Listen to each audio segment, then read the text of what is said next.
Barang siapa menguasai IT, dia menguasai masa depan. Kamu belum menguasai IT, kamu masih menjadi konsumen IT sekarang. Tuh. Mulai sekarang kreatif, Anda harus jadi subjek, Anda harus yang ngatur, bukan Anda diatur. Seharusnya Facebook nanti ada yang baru lahir dari Indonesia. Handphone itu yang paling laris di Indonesia, nanti pabriknya harus ada di Indonesia.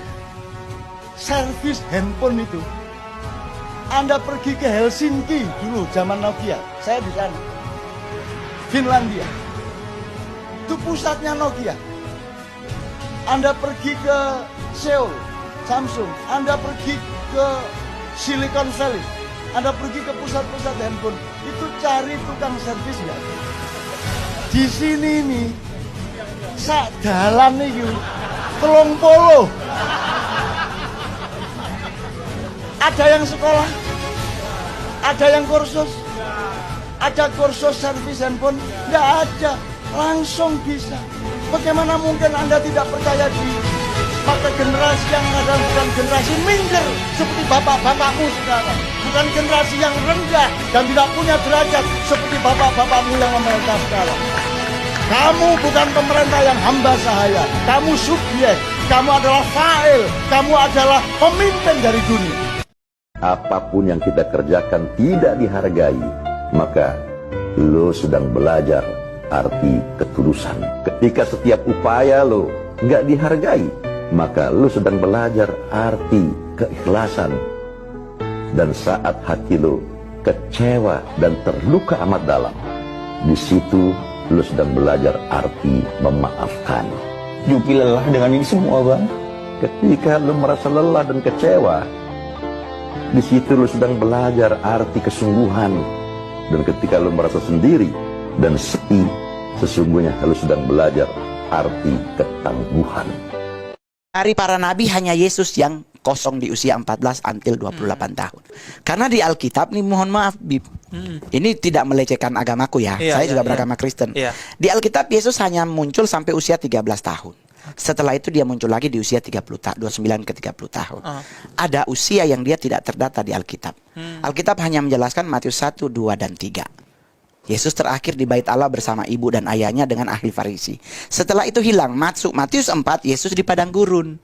Otomatis usia 14 sampai 28 tahun tidak terdetek Yesus kemana. Kalau Nabi Muhammad 40 tahun dia mendapatkan hidayah menjadi seorang nabi dengan munculnya Quran, didampingi oleh Siti Khadijah sebagai bukan mentor tapi sebagai sponsorship pelayanannya Nabi mensiarkan agama Islam. Cakep. 40 tahun Nabi Muhammad tuh sistematis. Sistematisnya terus nggak ada jeda sampai bisa muncul Idul Adha, semuanya ada pendataannya. Yesus hilang 14 tahun. Kekosongan itu yang biasanya diisi oleh mereka. Dari para nabi hanya Yesus yang kosong di usia 14 until 28 tahun. Nabi Muhammad 40 tahun sampai dia meninggal jejaknya ada. Ketemu ini. Ngomong-ngomong, Mongol fasih lo jelasin Nabi Muhammad, jelasin Quran. Kan gue bilang Al-Fatihah gua hafal. Yusuf gua hafal. Hafal buat cincin. Dulu kan kita dapat informasi buat lu yang masih jomblo ya kan, beli ruby atau safir, bacain surat Yusuf, lanjutin Al-Fatihah 3 kali atau 9 kali, pasti dapat tuh cewek. Lu yakin itu dulu? Iya kan dulu. Padahal lu Kristen gitu. Dulu kan pergaulan kita kan tidak membatasi diri. Kita jangan kan gue yang paling gue kesel tuh kadang-kadang di agamaku tuh, apalagi kita sesama Kristen nih, anak-anak Tuhan itu pada sok-sok rohani. Sedangkan hidup itu kan sebenarnya gue bilang kompromi hidup tuh penting. Yang nggak boleh tuh dosa. Betul. Iya dong, Bib, lu sakit nih lagi ngenes, ada orang tersenyum, nggak mungkin dong lu maki-maki. Tetaplah harus tersenyum sekalipun menyakitkan, gitu kan? Iya kan? Atau lu ngelihat cewek lu sama cowok yang lain, nggak mungkin dong lu timpuk batu. Tetap tersenyum sekalipun hatiku pedih, gitu. Itulah kompromi hidup. Nah, gue pelajari, Bib. Bahkan gue pernah baca salah satu risalah tentang Nabi Muhammad mengajarkan hakikat manusia itu seperti air. Masuk di gelas berbentuk gelas, masuk di botol berbentuk botol, ditaruh di piring berbentuk piring, ditaruh di kulkas akan membentuk seperti wadah yang ditempati, tetapi hakikatnya tidak pernah berubah. Tetap air.